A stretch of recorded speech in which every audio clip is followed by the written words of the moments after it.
L'Artusi is a popular New York City Italian restaurant that has been a neighborhood staple for years. At points, getting a reservation to the establishment has proven to be a challenge, as a number of their signature dishes, like their famed olive oil cake, still bring in customers after almost 2 decades in business. Simply put, I just had to give L'Artusi a try and see if it lived up to the hype.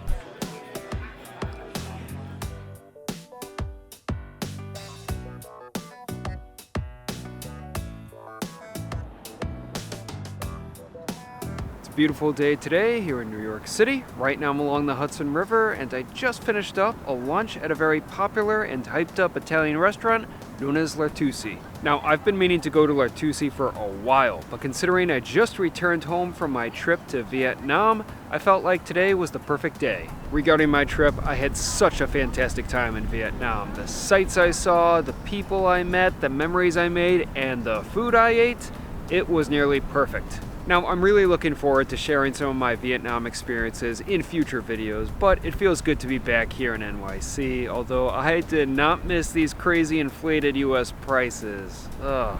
I did, however, miss certain foods, and one of those foods was pasta, Italian food, and that is why I went to L'Artusi today. Simply put, I needed to get my fill, and L'Artusi seemed like a good place to make it happen. Now, one more thing before I get to lunch. During my trip, I also surpassed the 100,000 subscriber mark on my channel, which I am so incredibly grateful for and am just so happy about. I just want to say a quick thank you to anyone who's watched any of my videos, gave them a like, added a comment. It means the absolute world to me. One of the reasons why I actually started my channel was that I loved going out to restaurants and eating food, and quite frankly, I didn't have many friends that I could talk to about it. The fact that over 100,000 people wanted to join me in my culinary journey just means so much to me. So thank you from the bottom of my heart. It means the world to me. Now, without any further delay, let's get some damn lunch.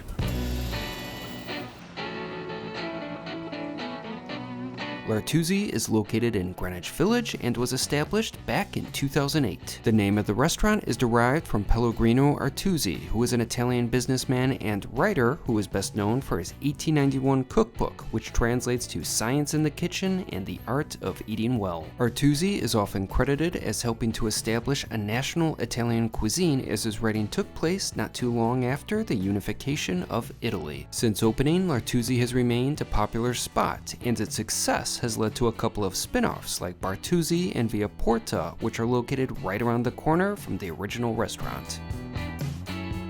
As a result of L'Artusi's popularity, reservations for the spot have been difficult to come by at points. However, when I went, there were plenty of tables open, especially for lunch, but unfortunately, the restaurant doesn't seem to take reservations for single diners. Because of that, I was forced to take my chances as a walk-in, but thankfully I had no problem getting a seat at the bar. Inside, L'Artusi is larger than it appears from its exterior, as the restaurant occupies 2 floors. I liked the open kitchen, and in general, I thought that it was an okay looking space. However, in hindsight, I realized that I didn't choose the best bar seat. It was close to L'Artusi's entrance, and every time someone either came into or left the restaurant, I felt the day's cold air at my back. Next time, I'll be sure to choose a different seat.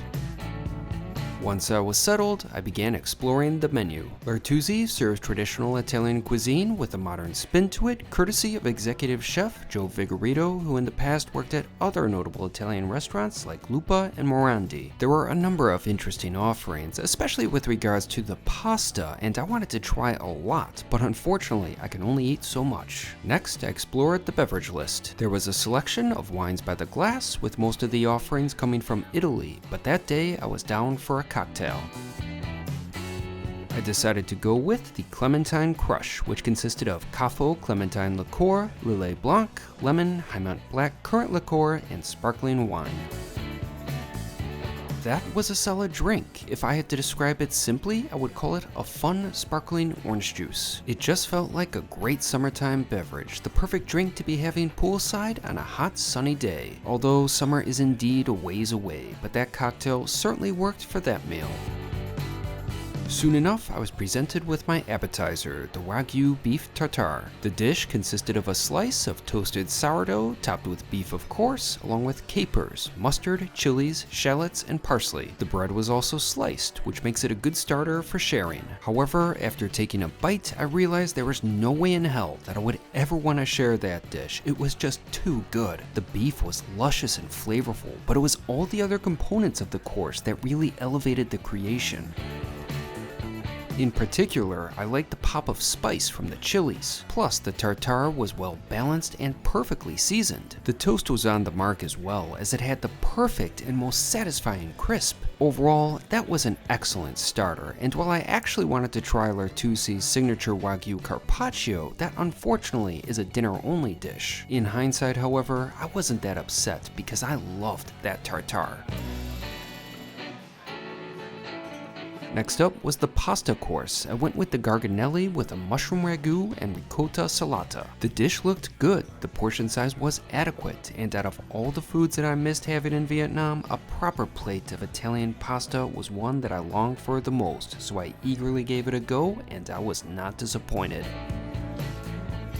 That pasta was incredible. I loved every aspect of it. The garganelli was perfectly cooked, but it was the rich, savory mushroom ragu that was the star of that plate. It was so jam-packed with flavor that it was simply mind-blowing that there wasn't a speck of meat in that dish. I also loved what the ricotta salata did for the plate, as it interacted with the ragu perfectly and provided a great pop of salt.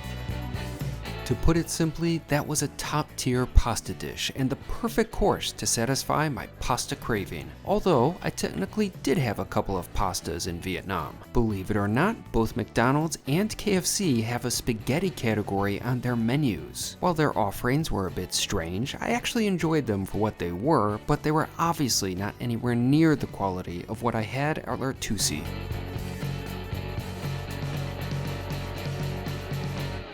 After finishing, it was time for the main course. I went with the roasted chicken, which contained hen of the woods mushrooms and scallions. It was a decent-sized chicken dish consisting of what seemed to be a boneless thigh and breast, which I couldn't wait to try.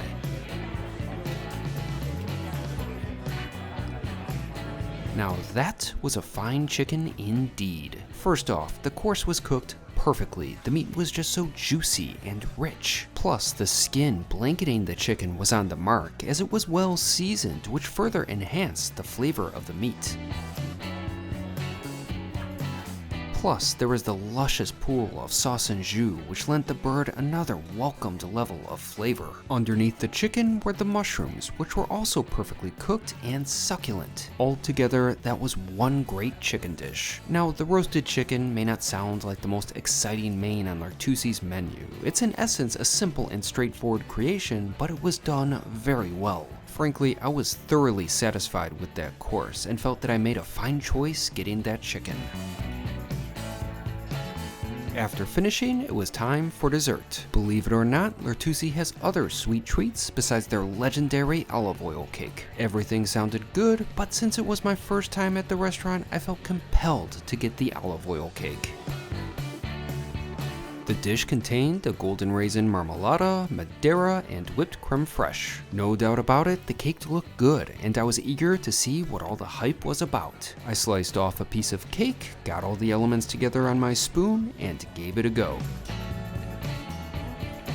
To put it simply, I totally get what all the fuss is about that dish. It was excellent. In fact, it was better than I thought it would be. First off, the cake was well baked, nice and fresh, and had a satisfying flavor on its own, but the course truly comes alive when all the components are married together. I especially enjoyed the golden raisins, which packed a wallop of a sweet, syrupy flavor. In contrast, there was the creme fraiche, which helped cut through and temper the sweetness of the raisins. Combined together, everything was balanced and utterly delicious. The olive oil cake proved to be a worthy signature dish indeed. Overall, I had a very enjoyable lunch at Lertusi. It was certainly a worthy meal to mark my return home. After finishing, it was time for the bill, which totaled to $130.66, but with my tip, I spent a bit over $154. Like I said earlier, I really missed those Vietnamese prices. Now that was one hell of a fine meal. I really enjoyed myself, although I've got to be honest, because I've been sort of deprived for the last few weeks of Italian food, I probably liked that lunch just a touch more than I normally would. But there's no denying the fact, no matter what way you slice it, I was served some pretty good food today. While I thoroughly enjoyed every dish that I was served, my favorite was easily the pasta. That was so good. That mushroomy sauce was so rich and powerful. It's unbelievable that there is no meat in that dish. Plus, I really loved the olive oil cake. That was a worthy signature dish indeed. Now, I thought that one would be good, but it turned out to be even better than I thought it would be. Plus, the restaurant has so many other intriguing dishes on their menu. I was really debating on what my order should actually be, but I have no complaints with what I actually got. Now, New York City has no shortage of excellent Italian restaurants, and I think L'Artusi among them does deserve its hype. Although I wouldn't rank it above spots like, say, Chorisi or Don Angie, which I think offer more innovative and interesting food. In terms of atmosphere, it was completely fine, but it doesn't have that sort of warm charm like Carbone has, or the elegance of a spot like Babbo. But at the end of the day, L'Artusi does offer typically what you want from a modern-day Italian restaurant. And there's no denying the fact that I really enjoyed myself today. That was some damn fine food. There is no question that I will definitely be returning to L'Artusi, and I think during my next visit, I'll give their dinner menu a try.